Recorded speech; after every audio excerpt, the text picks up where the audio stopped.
There is a saying we have, damned if you do and damned if you don't.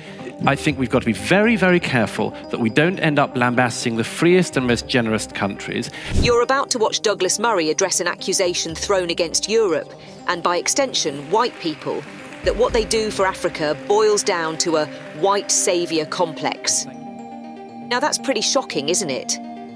In a debate that happened years ago in Doha, the floor was opened for the audience to ask questions.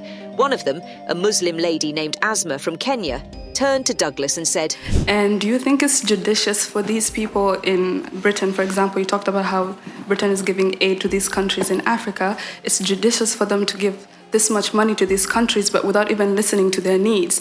So this only contributes to the white saviour complex that is currently a big issue in..." Before we get into Douglas's epic response, let me quickly jump in and define what white saviour complex means, seeing that's an epithet that's being thrown around a lot these days. The term refers to white people helping black people only to look like white saviours. The suggestion is that the helper only wants to feel good about his good deeds and does not care about the person whom he is assisting at all. Now, here is how Douglas responded to this sort of accusation. He, straight up, wasn't having any of it. Well, there is a saying we have, damned if you do and damned if you don't. If it's the case that if we don't give aid, we'd be accused of not giving aid, and if we do give aid, it's a white saviour complex. But then, Douglas conceded to one thing. We can all give aid better, for sure, and I just gave, in my opening remarks, what I think was a serious suggestion for one very good use of aid, which is to prioritise it in the region and in the neighbouring countries of places people are fleeing from. But, I mean, as I say, I would refuse as well to see the multifarious problems that exist in your own home country and sadly across the continent of Africa. Back to Douglas in a sec. Why was the lady so quick to point fingers at Europe's magnanimity for the myriads of problems plaguing her country, and by extension, the continent of Africa? Are we to be blamed for the current political instabilities, bad governments and tribal wars happening in these places? Before we proceed, kindly hit the like button and subscribe to our channel for more videos on Douglas Murray's provocative debates. Next, another person in the audience claims that the main reason migrants are moving to Europe is because wealth is moving out of the developing world in form of debt repayment to the developed world. Here's how Douglas responded to that. No, I don't. Again, I repeat the fact there are no simple answers. And if it was simply the fact that you could, I don't know, do a debt default or something and solve the whole migration issue, then that would be great. But it just isn't the case.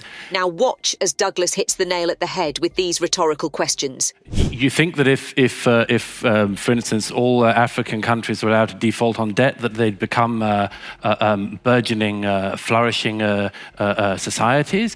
You think that the problem across, for instance, sub-Saharan Africa isn't just unbelievable greed and theft by politician after politician? You think... There you have it. But Douglas wasn't quite done.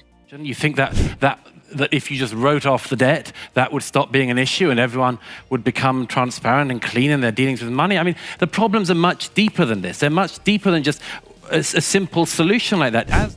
Granted, historically, Europe colonised foreign countries for reasons ranging from persecution in their own countries to the search for riches and economic benefits. But then, it is really easy to simplify and accept biased information instead of being open-minded. It's quite untrue to believe that European countries were the only ones to conquer and colonise others. Every region has done similar atrocities against others, if you go back in time far enough. But that's by the way. Now, one of the debaters sitting across from Douglas, another anti-Europe activist, made a point which drew a resounding applause from the crowd. We call brown people migrants. We call white people who go abroad to work expats. This is really important. Right. However, Douglas, as if he had prepared ahead of time for her point, gave a response that was both fitting and truthful. Firstly, by the way, migrants versus expats, there's a very clear reason. It's expected, rightly or wrongly, that expats don't stay in the country and bring up their families and stay for generations. The assumption with migrants is, currently has been in recent generations, that they are going to stay and that it's going to be a multi-generational thing. Personally, I think calling these people refugees is according them respect that they do not deserve.